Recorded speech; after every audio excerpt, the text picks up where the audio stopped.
শুভ সন্ধ্যা বন্ধুরা। আজ হলো 24 অক্টোবর, 6 কার্তিক, শুক্রবার। আজকের সন্ধ্যার বিশেষ বিশেষ খবরগুলি হলো: একজন পুরুষ একাধিক স্ত্রী রাখতে পারবেন না, আইন ভঙ্গ করলে 7 বছরের জেল হবে। বহু বিবাহ রোধে কঠোর আইন আসছে, একের অধিক স্ত্রী রাখলে 7 বছরের জেল হবে। আজ বরাকে সে কঠোর ঘোষণা মুখ্যমন্ত্রী হিমন্ত বিশ্ব শর্মার। রামকৃষ্ণনগরে নতুন করে আরও 3000 অরুণোদয় প্রদান করা হবে। শিলচরেও নতুন করে আরও 3000 মহিলা লাভ করবেন অরুণোদয় প্রকল্পের টাকা। আজ ঘোষণা মুখ্যমন্ত্রী ডক্টর হিমন্ত বিশ্ব শর্মার। শিলচরের উন্নয়নে আরও 1000 কোটি টাকা, ফ্লাইওভারের কাজ শীঘ্রই হবে। বহু প্রতীক্ষিত শিলচর মেডিকেল কলেজ হাসপাতালে সুপার স্পেশালিটি হাসপাতালের শিলান্যাস করলেন মুখ্যমন্ত্রী। 3-এর অধিক সন্তান হলে বঞ্চিত হবেন উদ্যমিতা প্রকল্পের 10,000 টাকা থেকে, বললেন মুখ্যমন্ত্রী হিমন্ত বিশ্ব শর্মা। রামকৃষ্ণনগরেও আজ 18,743 জন মহিলাকে উদ্যমিতা প্রকল্পের চেক বন্টন করেন মুখ্যমন্ত্রী। 2026-এর নির্বাচনে রাজ্যবাসী বিজেপিকেই বেশি ভোট দেবেন। আমি জুবিন গার্গকে রাজনীতি থেকে 1000 কিলোমিটার দূরে রাখব, বললেন মুখ্যমন্ত্রী ডক্টর হিমন্ত বিশ্ব শর্মা। দীপাবলিতে বাজি ফাটাতে গিয়ে চোখ হারালো 14টি শিশু, তীব্র চাঞ্চল্য।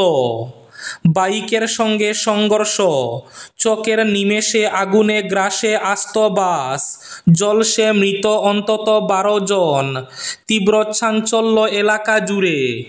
এবং শেষ খবরটি, আন্তর্জাতিক পরিসরে ভারতের গৌরব ছড়িয়ে দিয়েছেন কাটিগড়ার জালালপুর গ্রামের কৃতি সন্তান। চীনে আইফোনের চিপ তৈরির প্রতিযোগিতায় ভারতের শীর্ষে কাটিগড়ার ইমরান। তাহলে বিস্তারিত খবরে যাওয়ার আগে অবশ্যই ভিডিওটিতে একটি লাইক করে চ্যানেলটি সাবস্ক্রাইব করে পাশের বেল আইকনটি বাজিয়ে রাখবেন এবং ফেসবুক পেজটি ফলো করে ভিডিওটি অবশ্যই শেয়ার করবেন, যাতে সঠিক তথ্যগুলো সবার কাছে পৌঁছাতে পারে। এবার শুনুন আজকের খবরগুলির বিস্তারিত। প্রথম খবর, আজ বরাকে এসে শিলচর এবং রামকৃষ্ণনগরে মুখ্যমন্ত্রী হিমন্ত বিশ্ব শর্মার কয়েকটি বড় ঘোষণা। একজন পুরুষ একের অধিক স্ত্রী রাখতে পারবেন না, আইন ভঙ্গ করলে 7 বছরের জেল হবে। বহু বিবাহ রোধে কঠোর আইন আসছে, একাধিক স্ত্রী রাখলে 7 বছরের জেল। কোনো বিবাহিত পুরুষ যদি একজনের বেশি স্ত্রী রাখেন তবে তা আইন বিরুদ্ধ বলে গণ্য হবে। সরকার এই সম্পর্কিত বিলটি বিধানসভায় উত্থাপন করবে। আজ বরাকে এসে এই কঠোর বার্তা মুখ্যমন্ত্রী হিমন্ত বিশ্ব শর্মার। এদিকে শিলচর এবং রামকৃষ্ণনগরে নতুন করে আরও 3000 করে অরুণোদয় প্রদান করা হবে।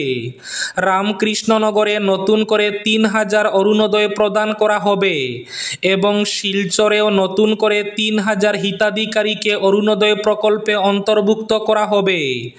আজ এই ঘোষণা মুখ্যমন্ত্রী ডক্টর হিমন্ত বিশ্ব শর্মার। শিলচরের উন্নয়নে আরও 1000 কোটি টাকা, ফ্লাইওভারের কাজ শীঘ্রই, বললেন মুখ্যমন্ত্রী। শিলচরের উন্নয়নের জন্য আরও 1000 কোটি টাকা বরাদ্দ করা হবে এবং কিছুদিনের মধ্যে শিলচরের ফ্লাইওভারের কাজ শুরু করা হবে। আজ শুক্রবার শহরবাসীকে এই সুসংবাদ জানালেন মুখ্যমন্ত্রী। এই সুসংবাদের পাশাপাশি পুরুষদের বিরুদ্ধে কড়া ফরমানও দিলেন। একজন স্ত্রীর বেশি কোনো পুরুষের থাকতে পারবে না কোনো স্ত্রী। যদি এমন হয় তাহলে 7 বছরের জেল কাটতে হবে। শুধু মুখে নয়, শীঘ্রই আইনে পরিণত করা হবে বলে জানিয়েছেন মুখ্যমন্ত্রী। আজ শুক্রবার দুদিনের বরাক সফরে একাধিক কর্মসূচি নিয়ে পৌঁছেন মুখ্যমন্ত্রী। আজ সকালে কুম্ভীরগ্রাম বিমানবন্দরে উপস্থিত হয়ে মুখ্যমন্ত্রী সেখান থেকে রামকৃষ্ণনগরে মহিলা উদ্যমিতার অর্থ প্রদান অনুষ্ঠানে অংশগ্রহণ করেন।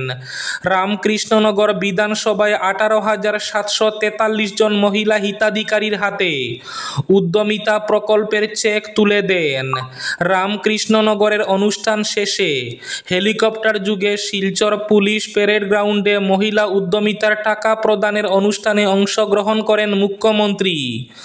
উপস্থিতিতে শিলচর বিধানসভায় মুখ্যমন্ত্রী মহিলা উদ্যমিতার অধীনে 13,193 জন মহিলা হিতাধিকারীদের মধ্যে চেক বিতরণ করেন। আজ একই দিনে মুখ্যমন্ত্রী হিমন্ত বিশ্ব শর্মা শিলচর মেডিকেল কলেজ হাসপাতালে 198 কোটি টাকা ব্যয়ে 200 শয্যা বিশিষ্ট সুপার স্পেশালিস্ট হাসপাতাল শিলান্যাস করেন। সংবাদ মাধ্যমের সঙ্গে কথা বলতে গিয়ে মুখ্যমন্ত্রী বলেন, শক্তিশালী মহিলা সমৃদ্ধি সমাজ গড়ে তোলার লক্ষ্যে বিজেপি সরকার কাজ করছে। পুর নিগমের নির্বাচন নিয়ে জিজ্ঞাসা করলে বলেন নিয়ে নির্বাচন বিষয়ে এখন বলা যাবে না। তিনি আরও বলেন, জুবিন গার্গের ন্যায় বিচারের জন্য মুখ্যমন্ত্রী মাঠে নেমে প্রতিবাদ করবেন। আদালতে যে সিদ্ধান্ত দেবে সেই সিদ্ধান্ত অনুযায়ী জুবিন গার্গকে ন্যায় প্রদান করা হবে এবং জুবিন গার্গকে নিয়ে রাজনীতি করলে তাদের বিরুদ্ধে কঠোর ব্যবস্থা গ্রহণ করবে সরকার। তাছাড়া অখিল গগৈ জুবিনকে নিয়ে রাজনীতি করছেন বলে জানান মুখ্যমন্ত্রী। দীপাবলিতে বাজি ফাটাতে গিয়ে চোখ হারালো 14টি শিশু। দীপাবলিতে কার্বাইড গান দিয়ে বাজি ফাটাতে গিয়ে চোখ হারালো 14 শিশু। ঘটনা মধ্যপ্রদেশের। মাত্র 3 দিনে রাজ্যের বিভিন্ন জেলায় শতাধিক শিশু চোখে গুরুতর আঘাত নিয়ে হাসপাতালে ভর্তি হয়েছে। প্রতি বছর দীপাবলিতে আতশবাজির নতুন নতুন ধারা দেখা যায়। চাকরি, রকেট, স্পার্কলার থেকে শুরু করে নানা ধরনের বাজি। কিন্তু এবছরের নতুন ট্রেন্ড কার্বাইড গান পরিণত হয়েছে এক ভয়াবহ দুঃস্বপ্নে। শিশুদের কাছে দেশীয় বাজির বন্দুক নামে জনপ্রিয় এই বিপজ্জনক খেলনা অভিভাবক ও চিকিৎসকদের আতঙ্কের কারণ হয়ে দাঁড়িয়েছে। মাত্র 3 দিনে মধ্যপ্রদেশের বিভিন্ন জেলায় 122 জনেরও বেশি শিশু গুরুতর চক্ষু আহত অবস্থায় হাসপাতালে ভর্তি হয়েছে। আর তাদের মধ্যে অন্তত 14 জন স্থায়ীভাবে দৃষ্টিশক্তি হারিয়েছে। সবচেয়ে ক্ষতিগ্রস্ত এলাকা বিদিশা জেলা, যেখানে গত 18 অক্টোবর সরকারিভাবে নিষেধাজ্ঞা জারি সত্ত্বেও স্থানীয় বাজারে প্রকাশ্যে বিক্রি হয়েছে এসব দেশি কার্বাইড গান। 150 থেকে 200 টাকায় বিক্রি হওয়া এই অস্থায়ী ডিভাইসগুলো দেখতে খেলনার মতো হলেও বিস্ফোরণের সময় এগুলো বোমার মতো আচরণ করছে। হামিদিয়া হাসপাতালে চিকিৎসাধীন 17 বছর বয়সী নেহা কাঁদতে কাঁদতে বলেন, আমরা বাড়িতে বানানো কার্বাইড গান কিনেছিলাম, সেটা ফাটতেই আমার এক চোখ পুরোপুরি পুড়ে যায়। আমি এখন কিছুই দেখতে পাচ্ছি না। বাইকের সঙ্গে সংঘর্ষ, চোখের নিমেষে আগুনের গ্রাসে আস্ত বাস, জ্বলছে মৃত অন্তত 12 জন। মর্মান্তিক দুর্ঘটনার সাক্ষী থাকল অন্ধ্রপ্রদেশ। এদিন হায়দ্রাবাদ থেকে বেঙ্গালুরুগামী একটি ভলভো বাস 2 চাকার গাড়ির সঙ্গে সংঘর্ষের পর বিধ্বংসী আগুনে সম্পূর্ণ ভস্মীভূত হয়ে যায়। এই মর্মান্তিক ঘটনায় কমপক্ষে 12 জন যাত্রী জীবন্ত দগ্ধ হয়ে মারা গিয়েছেন। শুক্রবার ভোররাতে অন্ধ্রপ্রদেশের কুর্নুল জেলার উল্লিন্দাকোন্ডার কাছে ন্যাশনাল হাইওয়ে 44-এ এই দুর্ঘটনাটি ঘটে।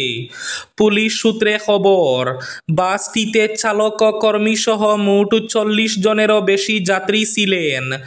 ভোর রাত 3:30 নাগাদ বাসটি একটি মোটরসাইকেলকে ধাক্কা মারে। পুলিশের ধারণা, 2 চাকার গাড়িটি বাসের পিঠের নিচে আটকে যাওয়ায় ঘর্ষণের স্ফুলিঙ্গ তৈরি হয়, যা দ্রুত অগ্নিকাণ্ডের রূপ নেয়। দুর্ঘটনার সময় বাসের অধিকাংশ যাত্রী ঘুমিয়েছিলেন। প্রত্যক্ষদর্শীর মতে আগুন মাত্র 2 থেকে 3 মিনিটের মধ্যে গোটা বাসে ছড়িয়ে পড়ে, ফলে যাত্রীদের বেরিয়ে আসার সুযোগ সীমিত ছিল। ঘটনা প্রসঙ্গে টিডিপি সাংসদ বাইরেডি সবরি বলেন, আমরা 19 জনকে বাঁচাতে সক্ষম হয়েছি, কিন্তু কয়েক মিনিটের মধ্যে বাসটি বিস্ফোরণ বিস্ফোরিত হওয়ায় বাকিদের উদ্ধার করা সম্ভব হয়নি। তিনি আরও জানান, দগ্ধ দেহগুলি এতটাই বিকৃত হয়ে গিয়েছে যে তাদের শনাক্ত করা কঠিন হয়ে পড়েছে। এবার শেষ খবরটি। আন্তর্জাতিক পরিসরে ভারতের গৌরব ছড়িয়ে দিয়েছেন কাঠিগড়ার জালালপুর গ্রামের কৃতি সন্তান ইমরান উদ্দিন চৌধুরী। সম্প্রতি চীনে অনুষ্ঠিত আইফোনের চিপ তৈরির আন্তর্জাতিক প্রতিযোগিতাতে অংশ নিয়ে ইমরান আন্তর্জাতিক স্তরে তৃতীয় স্থান এবং সর্বভারতীয় স্তরে প্রথম স্থান অর্জন করে দেশের নাম উজ্জ্বল করে আলোচনায় আসেন।